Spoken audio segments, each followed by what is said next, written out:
Pakar kewangan mengatakan kita perlu ada at least 3 bulan gaji sebagai dana kecemasan.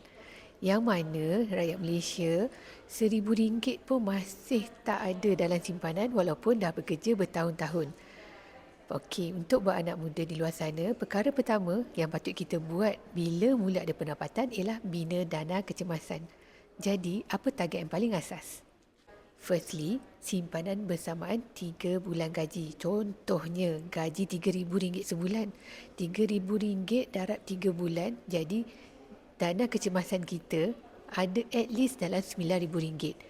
Okey, inilah yang menjadi payung bila berlaku perkara yang tak dijangka. Macam hilang pekerjaan ke, kemalangan ke, kecemasan keluarga. The thing is, ramai susah nak kumpul dana kecemasan sebab duit terlalu mudah nak dikeluarkan. Nampak dalam akaun, terus kita rasa macam nak guna. Sebab tu ramai mula beralih kepada simpanan emas.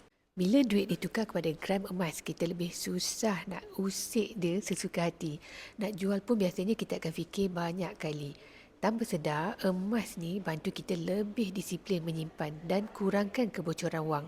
Ramai yang sebelum ni rasa diri tak mampu menabung, rupanya bukan tak mampu, cuma belum jumpa kaedah simpanan yang sesuai dengan diri sendiri. Buat tuan-puan, buat anak muda di luar sana yang rasa macam susah nak menabung ni kan, kita mula dulu, cuba mengumpul gram-gram emas. Tak perlu tunggu beribu-ribu, yang penting konsisten, tambah gram.